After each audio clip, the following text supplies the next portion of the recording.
Ban Inox iz Novih Banovaca je pravi primer porodične firme, naslednice firme Milex, osnovane 1990. godine. Vladimir Božić, koji sa bratom Branislavom vodi ovu firmu, kaže da firma pod ovim imenom posluje od 2006. godine.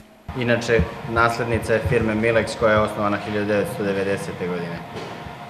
Pokojni deda je osnovao firmu 90. godine, proizvodila je sefove za banke i fahove za pošte i banke. Proizvodi od metala su u najširem smislu reči okosnica proizvodnog programa.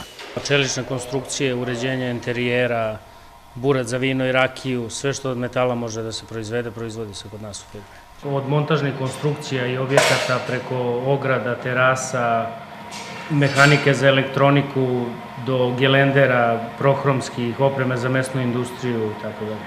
Proizvodi Ban Inoxa nalaze se u mnogim privrednim subjektima u Srbiji, ali i inostranstvu.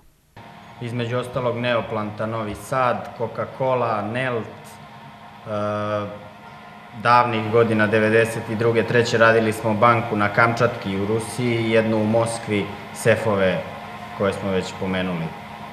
Imamo u dosta manjih firmi, sitnih proizvoda, u dosta prerada mesa, imamo naše proizvode tipa stolova, sudopera i ostalog pratećeg materijala koji je od inoksa i crnog metala, pocinkovanog, zavisi šta potrebe nalažu.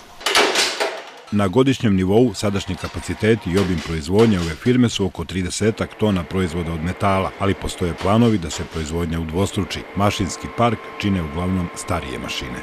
Uglavnom su to starije mašine, neke stare i 40 godina, trenutno još uvek nema para za nešto novije. Ban Inox firma stalno kupuje nove, odnosno mašine koje su joj potrebne za dalju proizvodnju. Kupljen je Borverk Ivo Lola Ribar, koji je u narednih 2-3 meseca, nadamo se, raspoloživ za rad. Kada su u pitanju radnici, koliko zapošljavate? Radimo za sad nas trojica, ja, brat i otac, i imamo u planu, imamo ljude s kojima sarađujemo, imamo u planu da širimo. Problem naplate sa domaćim partnerima koči poslovanje i ove firme, kažu Vladimir i Branislav. Često se čeka 6 meseci i više, ima i onih koji nikada ne izmire svoja dugovanja, dok sa inostranim partnerima tih problema nije bilo. Obojica mladim ljudima savjetuju da se opredele za privatno preduzetništvo. U svakom slučaju se treba opredeliti za privatno preduzetništvo, znate na čemu ste i sve zavisi od vas. Što kaže Branislav? Pa što više malih privatnih preduzeća biće bolje i državi i svima ostalima. I na samom kraju još jedno pitanje, ko je od vas dvojice glavni, Branislav ili Vladimir? Nema glavnog. Obojice smo glavni. Dobra saradnja. Dogovaramo se, sve malo se svađamo u dogovaranju, ali uglavnom sve završimo tako.